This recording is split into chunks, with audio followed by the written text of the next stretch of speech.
Well, greetings and salutations, everyone. I hope everyone is still doing well, and welcome to, depending on wherever you may live, or however you choose to look at your clock this early morning, middle of the night bonus upload.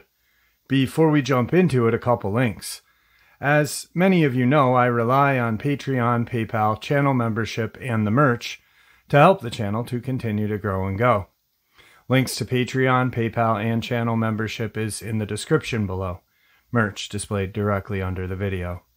Also, Dogman Frightening Encounters, Volume 1 through 3, the audiobook versions. They were written and researched by Tom Lyons, narrated and produced by me, Jeff Nadolny.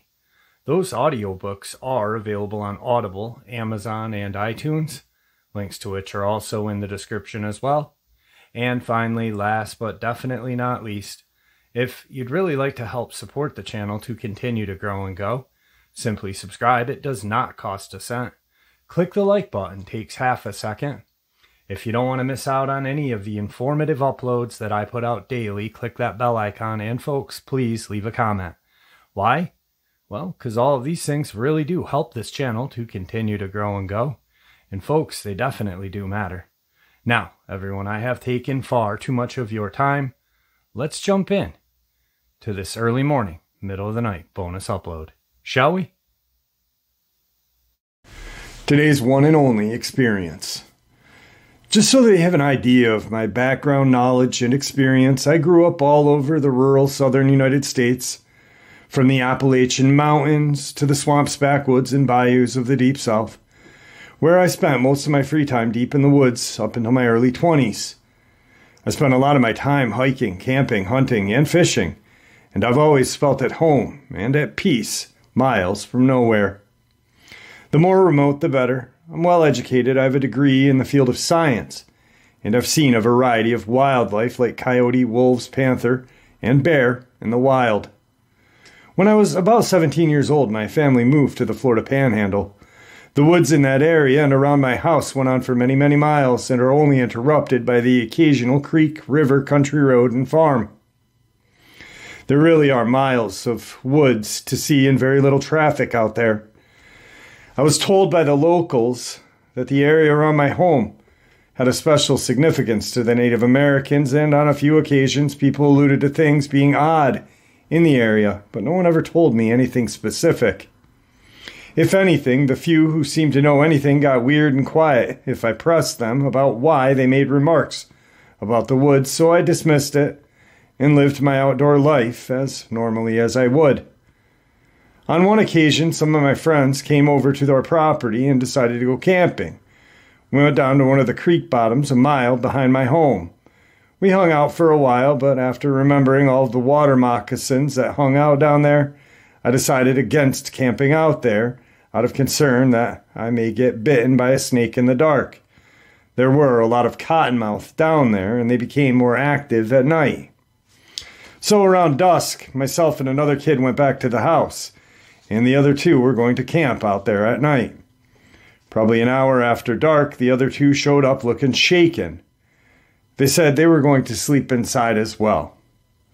They seemed spooked, but when asked what happened and what was wrong, they got weird and clammed up. The next day, we went back to the creek bottom, goofed around, and did some teenage stuff. One of my friends had brought his rifle, which he seemed eager to try it out. It was one of those old Chinese SKSs. We were messing around the campsite they had abandoned the night before when one of them commented about seeing something that looked like an invisible thing from the movie The Predator. I thought they were being silly, but they were insistent. So we looked around and saw nothing.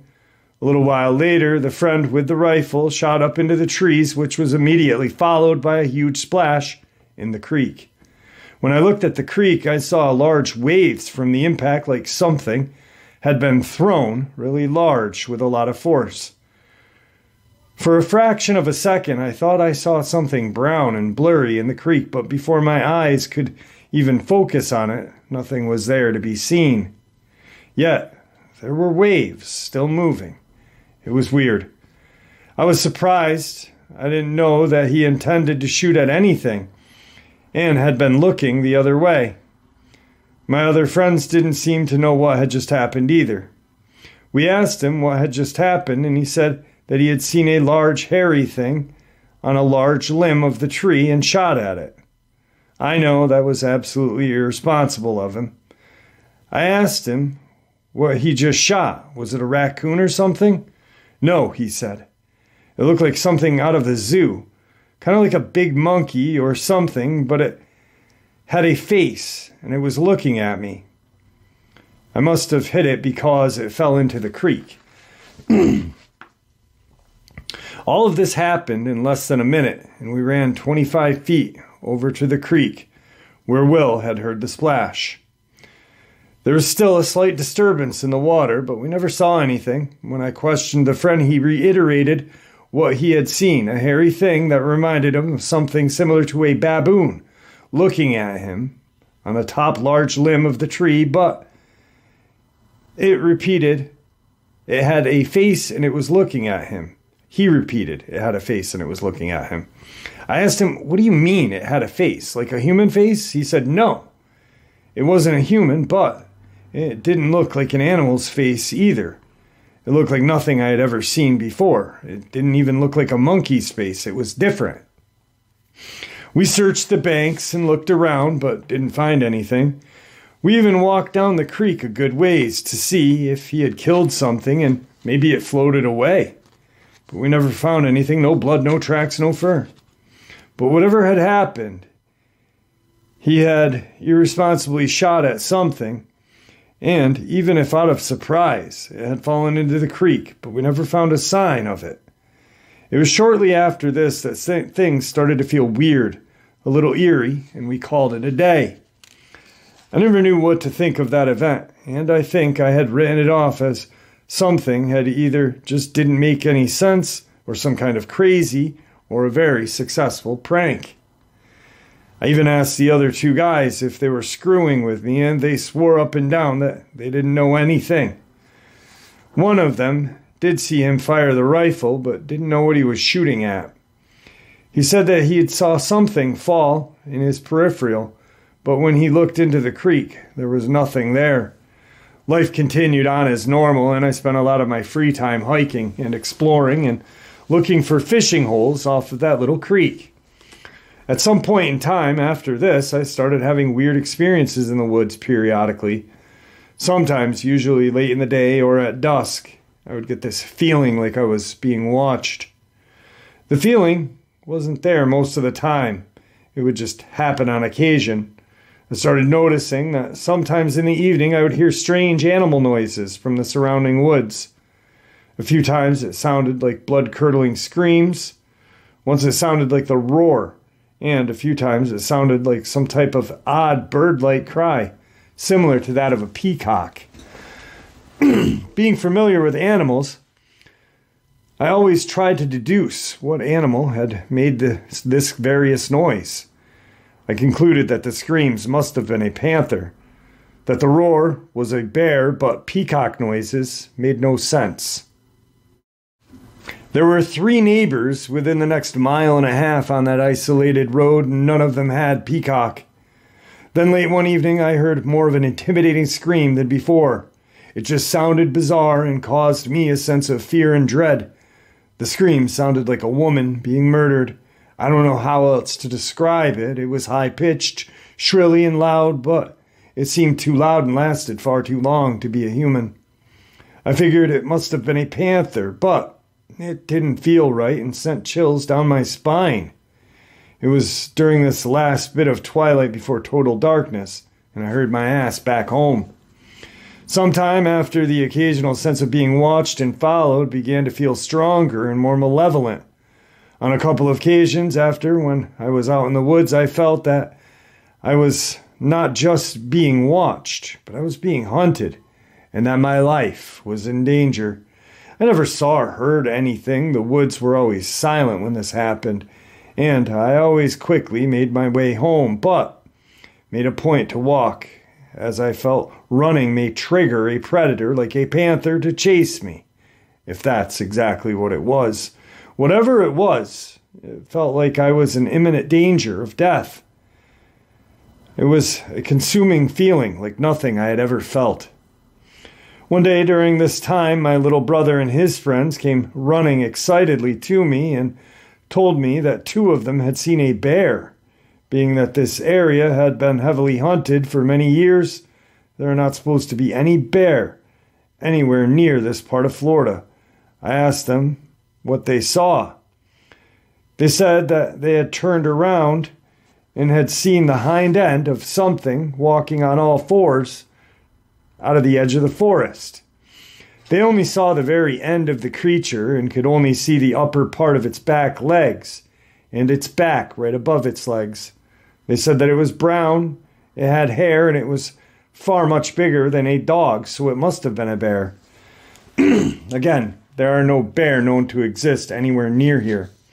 At some point after this, I was out hiking again one day, and I made a point to bring my shotgun loaded with number 4 shot, which is the largest pellet that I had.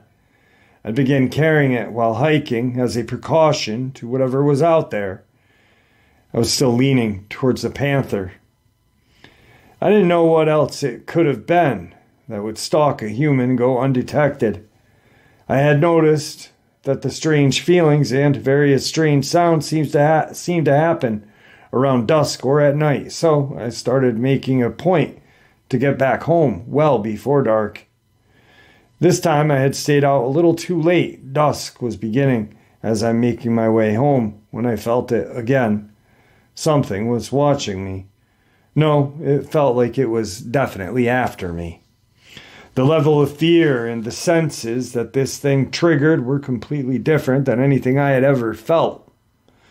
I knew I was being stalked, but I couldn't see or hear anything as I made my way home. Whatever the thing was, it seemed to move with me as I walked hundreds of yards, but the feeling had only grown stronger. I felt like my life was in peril, like something was about to lunge out and kill me. Every hair on my body seemed to stand on end. I felt certain that whatever it was, a shotgun was not going to stop it.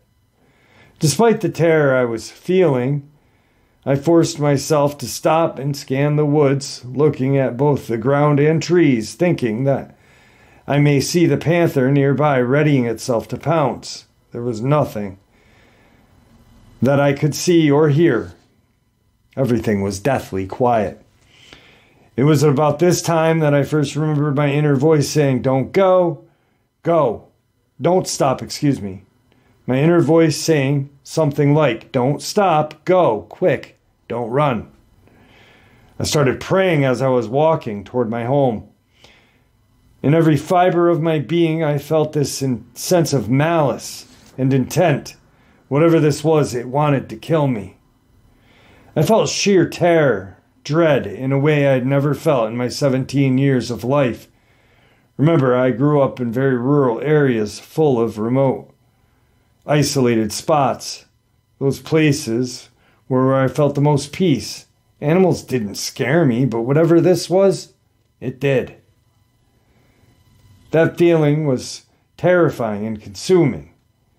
It was all that I could do to walk home clutching my useless shotgun, praying to God to protect me. And he did.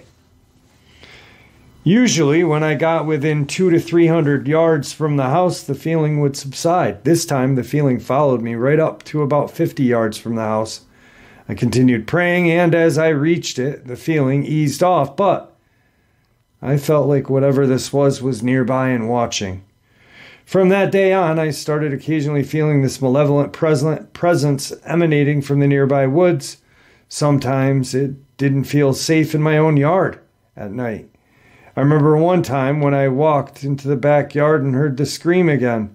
It sounded like a woman screaming in terror, only extremely loud, and it lasted too long to be a human. And then it transitioned to something like a baby crying, but the crying changed and became distorted and twisted, and it just felt and sounded like something that was wicked, and it was trying to frighten me. From that point on, I avoided the woods, especially while alone or in the evening. I turned to partying, trying to push the events from my mind. A year or two had passed without incident, and I had gotten too relaxed. Sometimes I'd get the occasional itch to go for a stroll at night. The moon was mostly full. The sky was clear with lots of stars. It was a bright, beautiful early autumn evening. I still had enough apprehension to stay out of the fields and woods, especially alone at night, so I decided to go for a walk down a rural country road. It was probably midnight. I had walked several hundred yards down the paved road, cut across the corner of someone's cow pasture to get to the dirt road.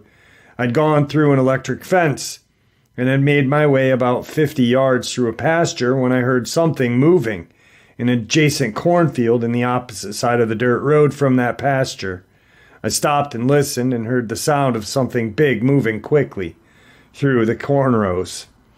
At first, I thought it may be a deer until I realized the steps and movements sounded bipedal and large. Several times it moved and then paused, then moved through the corn quickly again. After hearing that movement several times, suddenly the sound of movement was followed by the sound of a rabbit squealing. I instinctively crouched, peering into the darkness. Up until this moment, I had only been curious as to what kind of animal I had gotten close to. I had no way of fathoming what it was about to step out. I saw a large bipedal figure walk out of that cornfield. It crossed the dirt road, stepped over the electric fence mid-stride without a pause or effort. In the bright light of the moon and stars, I could make out some details. Its head had a significant wolf-like feature. A long snout and pointed ears. It was much taller than a human. I'd say 7 feet, possibly a little more. And it walked, leaning forward with its shoulders hunched forward, like it was slightly crouching. It was covered in fur, but the fur seemed thinner or shorter on much of its torso and arms. I remember noticing that it had very lean and powerful muscular build to this thing. Its arms seemed unusually long and hung low as it moved, and it clutched something in one of its arms. I couldn't make out its color because of the limited light, but it appeared to be very dark. I even noticed a tail or whatever. It had doubled knees. These creatures are often portrayed having. Despite being a semi-bright night, a lot of its body from its waist down was obstructed in shadow. It crouched on the ground, clutching its rabbit in both hands. And I started hearing a wet crunching noise and realized that it was eating the rabbit. It was squatting low to the ground, holding it in both hands, eating it like you may eat a fried chicken drumstick and thigh with 2 hands. At this point, I guess it couldn't have been more than 40 yards from me. It's hard to remember details you don't think about for many years. I had on camouflage jacket, jeans, and I remember trying to make myself as small as possible, crouching and hoping that it didn't notice me when it paused and sniffed the air as if it had smelled something. Then it raised its head and sniffed the air again. It was at this moment I thought, shit, I hope it's not smelling my scent. At that moment, it looked directly at me and emitted a low guttural growl. I swear its eyes flashed red, something I had never seen an animal do without light reflecting in them. It was less bright than when a light reflected directly into the animal's eyes, but distinct enough. I could see the red eyes briefly flicker in the darkness. This didn't appear to be reflected light. It appeared to come from within this creature for a split second and then disappear. Bizarre, I know. Looking directly at me, the creature stood up like it was challenging me and growled this low guttural growl that I heard from 40 yards or less away. At that moment, I felt fear overwhelming me. I had this overwhelming urge to haul ass back to my house, but something inside, something told me not to run. That if I did run, it would catch and kill me. When I previously told you about all of this, I said I felt hunted and I felt the sense of an unnatural terror, like my life was about to be forfeited, and very suddenly and violent. Well, now, it was like I was looking at the source, eye to eye. Somehow I knew that this creature was bad, a very wicked thing, and far more powerful than me. And something like an inaudible voice kept telling me that if I ran, I would forfeit my life. Walk, don't run, pray, stay calm. These thoughts kept going through my head, but they were not coming from my conscious mind. I slowly backed out of the field, never turning my back to this creature until briefly when I had to cross the electric fence. Even then, I tried not to turn my back completely to it and keep one eye on it. At this point, it had moved deeper into the shadows of the pasture and was moving parallel to my direction. I would occasionally hear it move through the field, still staying parallel to me as I began to walk down the paved road toward my house. As I moved down the blacktop, I came to a section of woods with no homes or lights nearby. I had to walk through at least a few hundred yards of wooded road to get back to my house, and there was only one house on that way. No lights anywhere, nothing but woods. The thing tracked alongside of me the whole way, moving through those woods in darkness with absolute ease. Occasionally I would hear a branch crack or a swish of vegetation, and a few times it stopped to growl that low guttural growl at me. It's odd how I could hear its growl. I don't think I would have heard a dog growling at that distance. The entire time I felt this overwhelming sense of dread, fear, and inescapable death. I continued to listen to this internal voice and prayed hard the whole way. I kept telling myself to walk, not run, and to pray. I prayed. Oh, did I pray? I don't know if it was the voice of my intuition, but I somehow knew with absolute certainty that if I did run, this thing would kill me. There was something symbolic about the act of fleeing from this evil, and I knew if I did, everything I knew was over. As I walked through the dark wooded stretch of road, I remembered wondering if any of my remains would be found, and if so, would they be able to claim it? I kept feeling like I was going to be killed at any moment. Time seemed to drag on. It seemed to take forever until I got close to my house. I finally reached my driveway and even walked backwards up the hill to my house because I did not want to turn my back to this thing. Sure enough, it was across the road from my home, growling from the edge of the tree line and brush. I finally bolted when I got 10 yards from the door.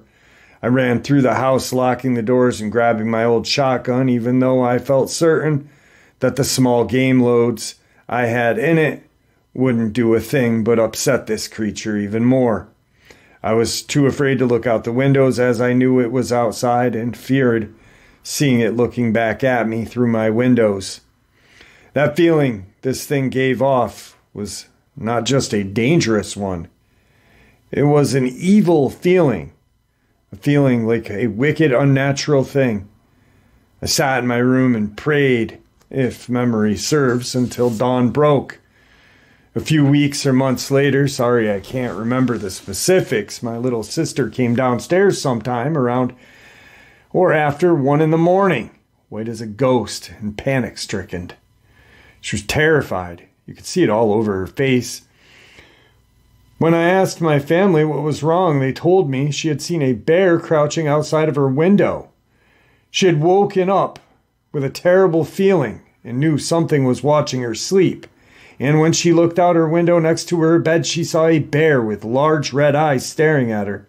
My sister slept in a bedroom on the second floor, but the garage adjoining that part of the house was one story. Something had climbed on that roof of the garage and had been intently watching her through her window. I asked her point blank if she was sure it was a bear. I could tell she was terrified and didn't want to acknowledge something. She responded with, "It was covered in hair, had big red eyes, and was staring at me while I was sleeping through my window. I was asleep when I woke up with a feeling of terror. I knew something was watching me, and it felt bad. I'm paraphrasing, as this was many years ago, of course.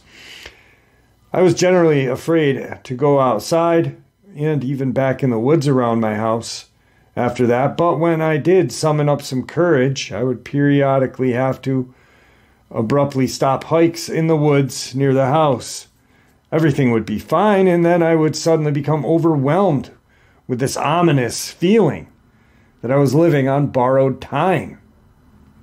That creature was stalking me, and it was going to kill me. I almost always left immediately, feeling like the shotgun in my hands that I was carrying was useless. On multiple occasions, when this had happened, I felt the inner voice again, telling me to leave now, walk, don't run, and pray.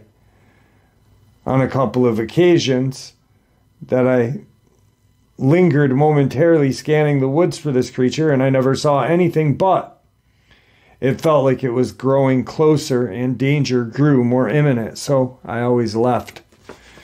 It was around this time that I found someone's white domestic rabbit hanging from a tree branch in the woods, disemboweled, with its eyes plucked out. It was hanging from a branch, maybe 5 feet off the ground. It struck me that it was like it was meant to be seen or found, as if it was placed highly visible location right behind someone's property line, eye level, at the edge of the field, beside the woods where this thing seemed to frequent. It just seemed significant. It was about that time that I learned the Native Americans lived on a nearby adjacent property who were reputed to use blood magic. That was evil and bad stuff. It is evil and bad. I was told by another Native American who told me to stay away from them. I am part Native as well. We lived near a reservation, and multiple natives had told me about someone who they knew was a shapeshifter. Someone who had reportedly demonstrated their ability to shift into animals, and they had ties to this family. A few times someone told me something like that. They always acted like it was a taboo thing and they shouldn't be speaking about it. I don't know if that's relevant, but it feels like it all may be connected. A couple of years later, a friend of mine came to pick me up and take me to the nearby city. We pulled out of my driveway after midnight, and right down the road from my house we saw a pair of huge wolves standing a few feet from the road, calmly watching us. Even staring at the car from a few feet away as we passed, their presence and behavior seemed and felt very unnatural, and my friend who had grown up here freaked out as well. He was pale, sweaty, and started stuttering, telling me, "Those are wolves. Those are huge." The only wolves in Florida are a few red wolves, which almost always look like large coyotes. They have a reddish-brown coloring and are very small for a wolf. These individuals were silvery gray and black, and I guess they could have weighed somewhere between 180 to 200 pounds. One was smaller than the other, and when I looked at them, I instinctively knew they were a pair, male and female. The red wolves aren't present anywhere near this part of Florida's panhandle, and this was something entirely different. I questioned my uncle, a state biologist and outdoorsman, and he told me there were a few red wolves in Florida. They were nowhere near that size, and there were none around here. Similarly, there were I hate that word. Sorry. There weren't any with red eyes, roof-sitting, window-paring bears in the area, as all of the bears in the area had been hunted out many years ago. I don't know what the true nature of what I experienced was, but it always left me with a sense that it had a very strong supernatural element. Yes, these things had physical forms, but there was something more, something supernatural. My friend knew something, but he was too terrified that all he would tell me is the natives in the area and that part of the woods was special to them, and he always got a terrified look, clam up, and change the subject. He used to have a house in that immediate area and said strange things happened there. Something bad around the house and something in those woods. He said that their house mysteriously burnt down one day while no one was home. They had to rebuild it, and it caught fire and burnt down a second time while no one was home. Whatever happened spooked him so much, they ended up buying a new home many miles away, and he was spooked to even think about it. When locals told me of natives who reportedly were shapeshifters, I began researching and learning that many tribes had beliefs in dark magic that would allow them to transform into something much like a skinwalker. These rituals are always dark rituals that involve blood, sacrifice, and some other dark or evil deeds. After that, I just stayed completely out of the woods around my house and didn't walk further than the barn behind the house at night. There will still be several incidents, more loud, piercing screams at night. Once or twice I heard a baby crying out in the woods during the middle of the night, as I thought to myself, that is no baby. Something's trying to lure me out there and mess with me. The sound changed from the very distinct sound of a baby into something wicked and unnatural, almost like an evil, twisted mockery of the sound of a baby crying. I felt that there was literally trying to mess with me, trying to instill terror, and let me know that it was there.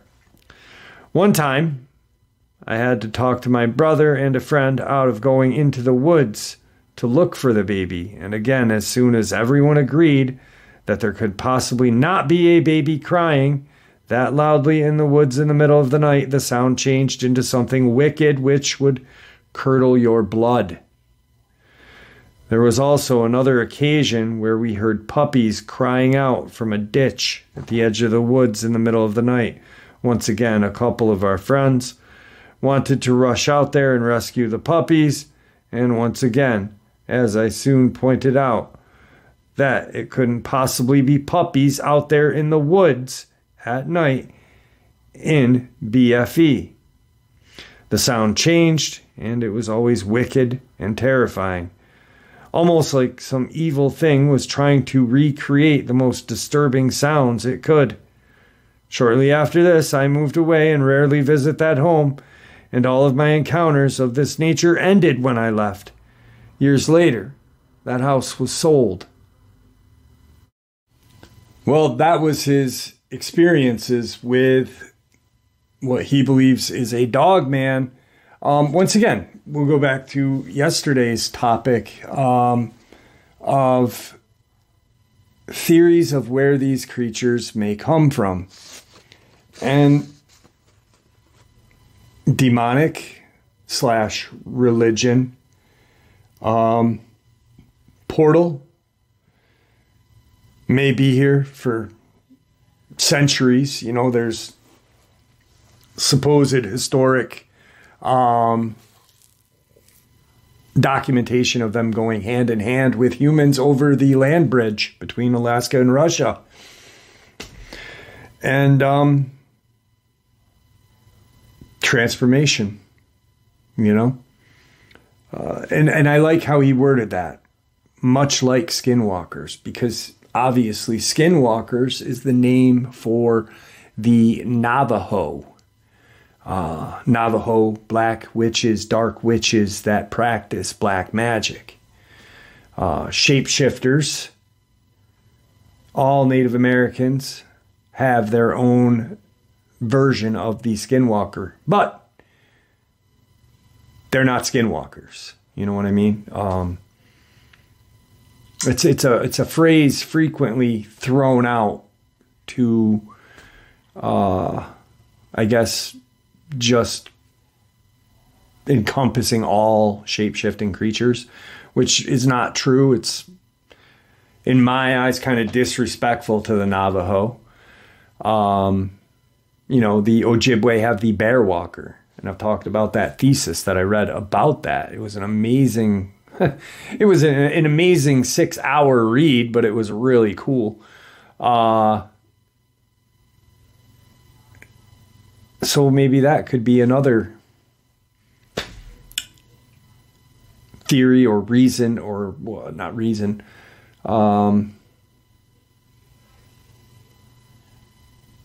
explanation of where these things come from. Anyway, there's more to this, but not encounter. This is very interesting, and I like that he attached this. There are a lot of thoughts and beliefs that I have about these dogmen that I think need to be shared. You should not seek these things out. In my opinion, these are wicked creatures beyond most people's ability to handle. Number 2, I believe these creatures would love to kill us, if not eat us, but generally prevents them, or at least makes that difficult. If not eat us, but something generally prevents them. Sorry. I believe these creatures would love to kill us, if not eat us, but something generally prevents them, or at least makes that difficult. 3, these creatures have appeared in tangible bodies. They hunt and feed, and so it would make sense that they can be killed. However, I think attempting to kill one would take a lot of firepower, be extremely risky, and I have a feeling your problems would only get worse if you saw out one to kill it.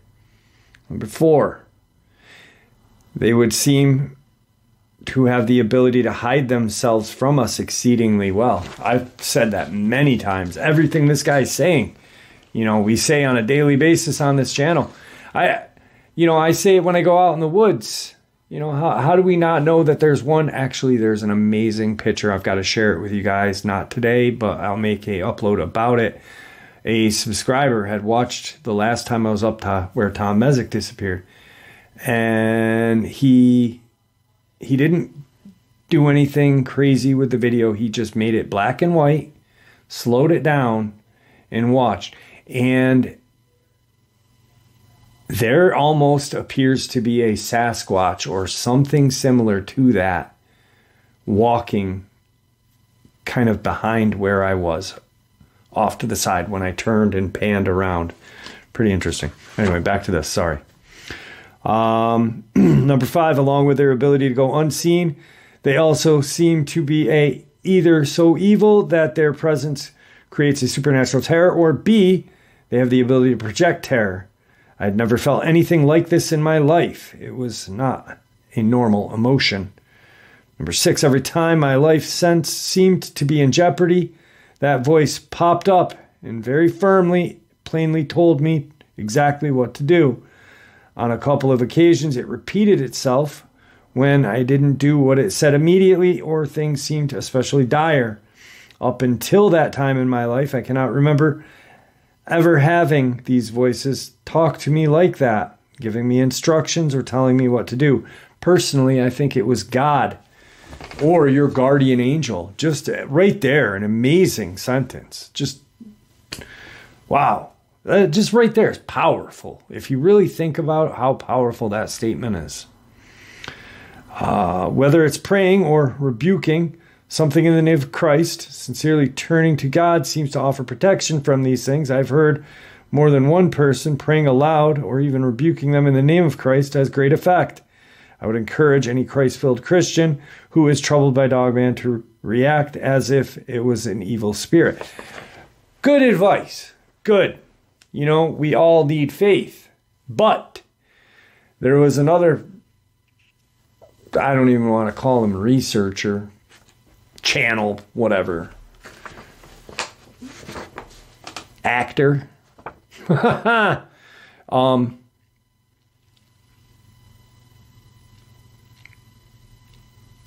Yeah, not a researcher, because what I do and what a lot of other people do is research. What this person does is just almost like voice acting and, using the subs to make himself appear more knowledgeable. Almost like a disc jockey, like a Howard Stern or whatever, just like a radio person. But them saying You don't need a firearm or any kind of protection. All you need is the word of God. Brother and sister, it's always nice to have the good Lord on your side. But you can't always rely on that when something's charging at you. You know, let's just say you can rebuke them in the name of God, Christ, whatever. But what happens if that thing disappears, but then a bear comes out? Or what happens if that rebuking doesn't work? It's always good to have both. Don't pretend to know I don't pretend to know the origin and nature of all of these creatures, but it should be remembered that there are a lot of occult practices that involve summoning them or transforming into something similar. There have also been sightings in areas where there is known dark occult activity. Skinwalkers out west, Beast of Bray Road, the one associated with the Bell Witch, or the one I encountered. They seem to have some type of tie to dark occult magic and or graveyards. There are rules for the demonic. If these things do have a connection to the demonic, then they need some type of foothold or permission to harm someone or their possessions without suffering repercussions. It's possible that someone allowing creatures to continually instill terror in them is granting it a foothold to their doorway. 10. This creature and many others reported seem to have the desire to instill terror. In many other accounts, the more terrorized the person, the more behavior escalates. 11. These creatures go to greater pains to remain unseen, especially during the day. It seems like being seen somehow makes them vulnerable. I don't fully understand, but I think it's worth looking into. And last of all, there are recorded accounts of these creatures and other man-beasts stretching from police reports of today to accounts going thousands of years spanning the globe. To assume all of these people, including law enforcement, are making something up or mistaking dogs and bears for something else is ignorant and willful ignorant. Or is arrogance and willful ignorance, And there you have it, folks, this early morning, middle of the night bonus, which I do hope you all enjoyed as much as I enjoyed sharing it with you. I'd like to thank you all for supporting this channel. After all, it is your support that keeps this channel growing and going, and what gives us all a place and a chance to share our experiences and theories judgment-free. Everyone simply treated with the respect we all deserve. Please stay safe, happy, healthy, and ever vigilant, keeping an eye on our children, our pets, our family, and friends. These creatures are real. They are out there and dangerous. Share this information with those you love and care about, and it may just help save their lives someday. Until next time, never stop asking questions. Never stop searching for the truth. And God bless.